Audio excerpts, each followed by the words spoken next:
வணக்கம், நான் உங்கள் Shabdina. Welcome back to Shabdina's kitchen. இன்றைக்கி நம்ம கிச்சனில் பார்க்க போது ரொம்ப சூப்பரான பொடி இட்லி எப்படி பண்ணுறது பார்க்க போகிறோம். கொஞ்சம் நெய், கடுகு, பூண்டு, அதுக்கப்புறம் ரெடி பண்ணி வச்சுருக்க அந்த பொடியும் இந்த இட்லியும் போட்டு மிக்ஸ் பண்ணி சாப்பிட்டுன்னு வச்சுங்க, வேறு லெவலுங்க.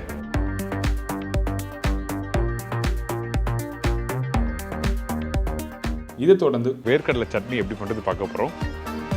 ரொம்ப ஈஸி தான். எந்த அளவுக்கு வேர்க்கடலை, எந்த அளவுக்கு காஞ்ச மிளகாய் போடணும், அதே டைமில் தேங்காய் எந்த அளவுக்கு போடணும்னு சொல்லிட்டு தெளிவாக வீடியோவில் பார்க்க போகிறோம்.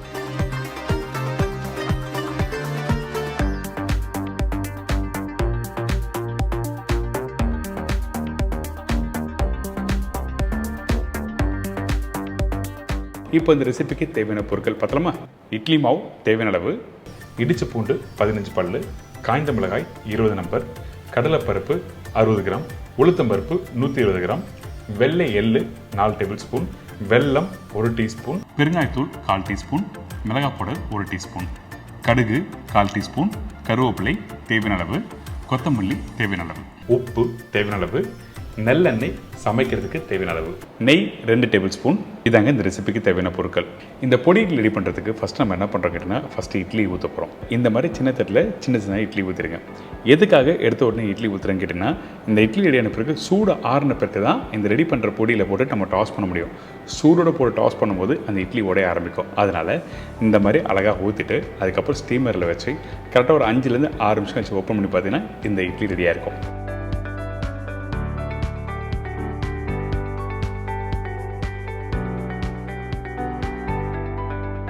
இதுக்கப்புறம் நம்ம என்ன பண்ணுறோம் கேட்டிங்கன்னா, கொஞ்சம் சூடான பிறகு 1 by 1 எடுத்துருங்க.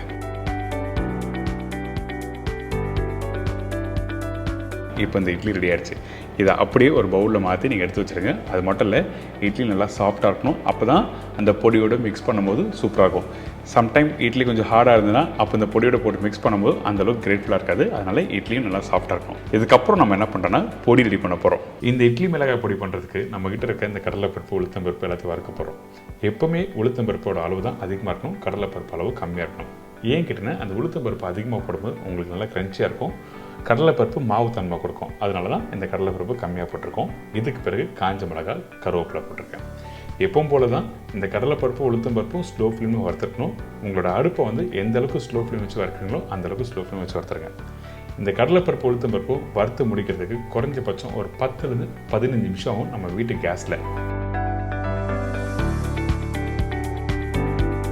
நல்லா புரிஞ்சுக்குங்க. ஐ ஃப்ளேம் வச்சு வறுக்கும் போது உங்களுக்கு கலர் மாறுமே தவிர, ஆனால் அந்த கடலைப்பருப்பு, உளுத்தம்பருப்பு நல்லா கிரன்ச்சியாக கிடைக்காது. அதனால தான் வந்து எந்த ஒரு ரெசிபி கடலைப்பருப்பு, உளுத்தம்பருப்பு யூஸ் பண்ணுற ரெசிபிக்கு நான் சொல்கிறது வந்து ஸ்லோ ஃப்ளேமில் வறுத்துக்கணும், நல்லா கிரன்ச்சியாகவும் கிடைக்கும்.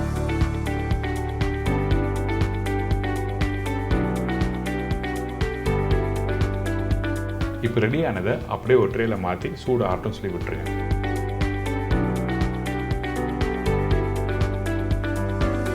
இதுக்கு பிறகு எள்ளு. இந்த இடத்துல கருப்பு எள்ளு யூஸ் பண்ணலாமா கேட்டிங்கன்னா, கண்டிப்பாக யூஸ் பண்ணக்கூடாது. உங்களுக்கு வந்து அந்த கலர் மாற ஆரம்பிக்கும். அதனால கருப்பு எள்ளு யூஸ் பண்ண சொல்கிறேன். இந்த வெள்ளை எள்ளுவும் ஸ்லோ ஃப்ளேமில் வறுக்க ஆரம்பிச்சிருங்க. எந்த அளவுக்கு ஸ்லோ ஃப்ளேமில் வறுக்க முடியுமோ வறுத்துருங்க. அதே டைமில் கருக்கக்கூடாது. கரிஞ்சதுன்னா கண்டிப்பாக கசப்பு தன்மை வந்துடும்.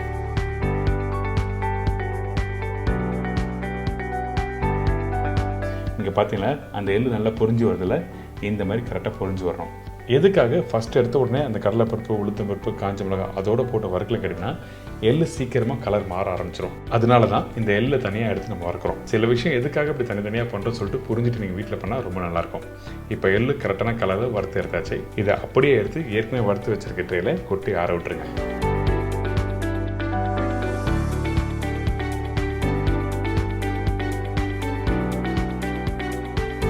அடுத்தது கொஞ்சமாக நல்லெண்ணெய்.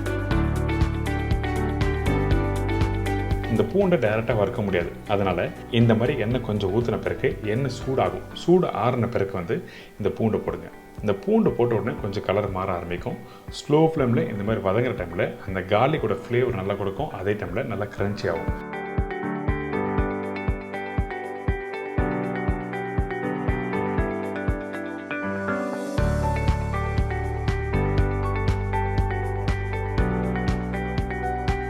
இந்த மாதிரி கலர் வந்த பிறகு இந்த எண்ணெயும் இந்த பூண்டும் தனியாக பிரித்து எடுத்துருங்க.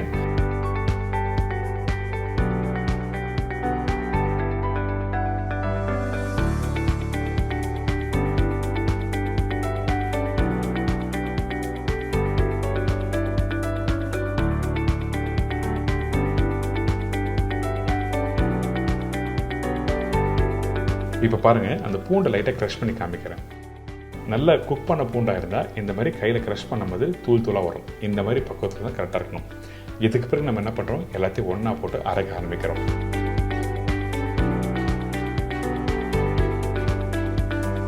இந்த டைமில் கொஞ்சம் பெருங்காயம், உப்பு எதுக்காக போடுற கேட்டினா, அந்த இட்லி மிளகாய் பொடியோட டேஸ்ட் உங்களுக்கு தெரியணும்னா உப்பு இருந்தால் மட்டும்தான் நீங்கள் அரைச்சி முடிச்ச பிறகு டேஸ்ட் பார்க்கும்போது நல்லாயிருக்கும். இதுக்கு பிறகு வெல்லம் போட்டிருக்கேன். காரமாக பண்ணுற ஒரு ரெசிபி இடத்துல கொஞ்சோண்டு வெல்லம் போட்டு நீங்கள் சாப்பிட்டு பாருங்களேன், அது ஒரு டேஸ்ட்டு வேறு மாதிரி இருக்கும். அதனால தான் வெல்லம் போட்டிருக்கேன். இப்போ இது எல்லாத்தையும் ஒன்றா போட்டு நல்லா அரைச்சிருங்க.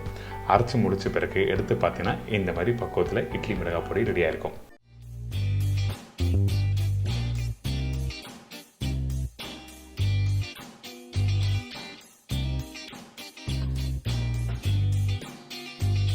பார்த்தீங்களா, நல்லா காரசாரமாக பொடி ரெடி பண்ணியாச்சு. இதுக்கப்புறம் நம்ம ரெடி பண்ணி வச்சுருக்க அந்த பொடி இட்லி எல்லாத்தையும் நம்ம மிக்ஸ் பண்ண போகிறோம். அதனால் அந்த ஃப்ரைங் பேனில் நெய் போட்டிருக்கோம். அந்த நெய் கொஞ்சம் லைட்டாக சூடான பிறகு இந்த கடுகு போடுறோம். அதே டைமில் நெய் சூடாகும்போது ஸ்மோக் ஃப்ளேவர் வரக்கூடாது, சரிங்களா? கொஞ்சம் சூடாகும்போது அந்த கடுகு போட்டுருங்க. கடுகு நல்லா பொரிஞ்சு வந்த பிறகு இந்த காஞ்ச மிளகாவை நல்லா உடச்சி போடணும். அதே டைமில் இந்த பச்சை கருவேப்பிலை, இந்த பூண்டு இதெல்லாம் போட்ட பிறகு 2 செகண்ட் நல்லா வதக்குங்க.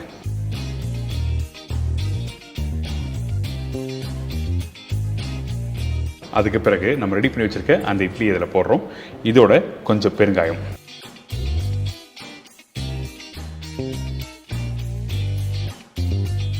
சில்லி பவுடர் 1 டீஸ்பூன் போட்டிருக்கோம். எதுக்காக இந்த இடத்துல சில்லி பவுடர் போடுறோம் கேட்டினா, அப்போ தான் அந்த கலர் நல்லா எடுத்து கொடுக்கும். அது மட்டும் இல்லை, கொஞ்சம் காரம் இருந்தால் நல்லாயிருக்கும்.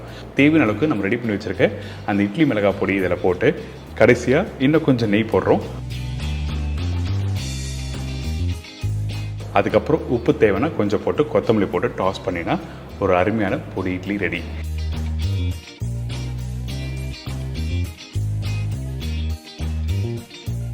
இந்த ஸ்டைலில் நீங்கள் வீட்டில் பொடி இட்லி ட்ரை பண்ணி பாருங்களேன், அந்தளவுக்கு பிரமாதமாக இருக்கும். கண்டிப்பாக நம்ம வீட்டில் இருக்க மக்கள் எல்லாம் நல்லா விரும்பி சாப்பிடுவாங்க. ஏன் கேட்டிங்கன்னா, இந்த நெய்யில் தாளிப்பு, அந்த பூண்டு, இட்லி பொடி இந்த இட்லியோட மிக்ஸ் பண்ணும்போது ஃபென்டாஸ்டிக்காக இருக்கும். எல்லோரும் மிக்ஸ் பண்ணாமல் ட்ரை பண்ணி பாருங்கள். இதோட வேர்க்கடலை சட்னி எப்படி பண்ணுறது பார்க்க போகிறோம்.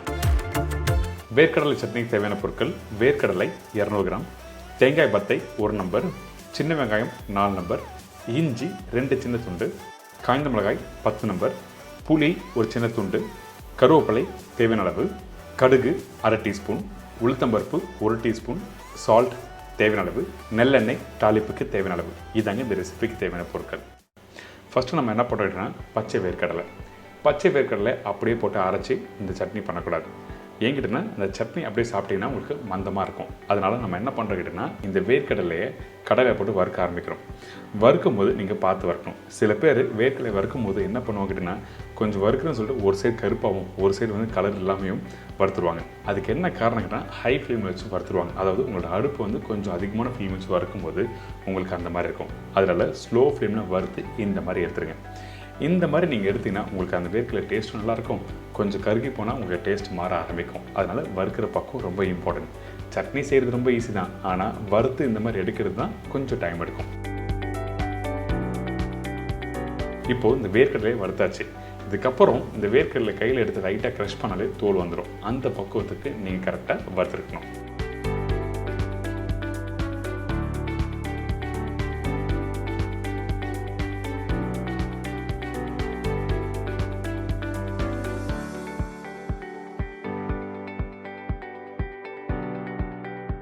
ஒன்று 2 வேர்க்கடலை கொஞ்சம் தோல் இருந்தால் தவறு எதுவுமே இல்லை. ஆனால் முழுசாக எல்லாமே அப்படி இருக்கக்கூடாது, சரிங்களா? இதுக்கப்புறம் சட்னி எப்படி அரைக்கிறதுன்னு பார்க்கலாம்.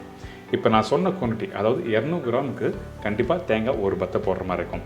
இந்த தேங்காய் எதுக்காக போடுறேன்னா, அந்த டேஸ்ட்டை வந்து நல்லா எடுத்து கொடுக்கும். அதனால் 1 பத்தை தேங்காய் போட்டிருக்கேன். அதில் இஞ்சி, ஒரு 4 சின்ன வெங்காயம், அதுக்கப்புறம் புளிப்புக்காக கொஞ்சம் புளி போட்டிருக்கோம். புளி வந்து ஒரு சின்ன துண்டு. 10 காஞ்ச மிளகா சொல்லியிருக்கேன் பார்த்தீங்களா, அதில் 7 காஞ்ச மிளகா இந்த இடத்துல யூஸ் பண்ணியிருக்கேன். அதுக்கு பிறகு கொஞ்சம் பச்சை கருவேப்பிலை, கொஞ்சமாக உப்பு போட்டு தண்ணி ஊற்றி அரைக்க ஆரம்பிக்கிறோம். மீதி 3 காஞ்ச மிளகாவும் தாளிப்புக்கு யூஸ் பண்ணியிருக்கேன். இப்போ நீங்கள் அரைக்கிற பக்கம் என்ன கேட்டனா, கரெக்டாக ஒரு 95% அரைச்சிருங்க. கொஞ்சம் 1-2 குறை இருந்தால் தான் நல்லாயிருக்கும் சாப்பிட்றதுக்கு. அதே டைமில் சட்னியை பொறுத்த வரைக்கும் ரொம்ப தண்ணியாக இருந்தால் நல்லா இருக்காது. அதனால் இந்த மாதிரி பக்குவத்தில் கரெக்டாக அரைச்சி எடுத்துருங்க. இதுக்கு பிறகு நம்ம என்ன பண்ண கேட்டோம்னா, தாளிப்பு போட போகிறோம். இந்த சட்னிக்கு வந்து தாளிப்பு ரொம்ப ரொம்ப இம்பார்ட்டன்ட். சில பேர் சட்னி அரைச்சிட்டு சும்மா அப்படியே தாளிப்பு போட்டு மிக்ஸ் பண்ணுறாங்க. ஆனால் ப்ராப்பராக தாளிப்பு போட்டு அதுக்கப்புறம் சாப்பிட்டு பாருங்கள், சூப்பராக இருக்கும். இப்போ நல்லெண்ணெய் ஊற்றிருக்கேன். இந்த நல்லெண்ணெய் சூடான பிறகு கொஞ்சம் கடுகு போட்ட பிறகு கொஞ்சம் நல்லா பொரிட்டோம். அதுக்கு பிறகு நம்ம என்ன பண்ணுறோன்னா இந்த உளுத்தம்பருப்பு போட்டுருக்கோம். இந்த உளுத்தம்பருப்பு போட்ட பிறகு உங்களோட அடுப்பை வந்து ஸ்லோ ஃப்ளேம் வைங்க. கொஞ்சம் நல்ல கோல்டன் ப்ரௌன் கலர் வாட்டும். எதுக்காக கேட்டினா அந்த சட்னியில் அந்த உளுத்தம்பருப்பு சேர்த்து சாப்பிடும்போது நல்லா க்ரன்ச்சியாக இருக்கும். அதனால தான் இந்த மாதிரி கலர் வரட்டும்னு சொல்கிறேன். அதுக்கு பிறகு காஞ்ச மிளகா போடுறோம்.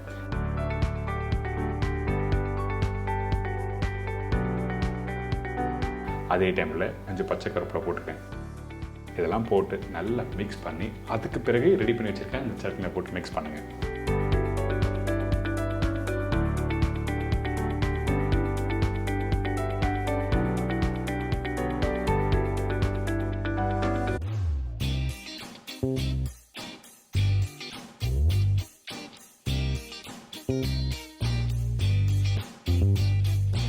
இப்போ எல்லாருக்கும் எப்படி பண்ணுறது தெரிஞ்சிச்சுல, கண்டிப்பாக உங்கள் வீட்டு கிச்சனில் ட்ரை பண்ணி பாருங்கள்.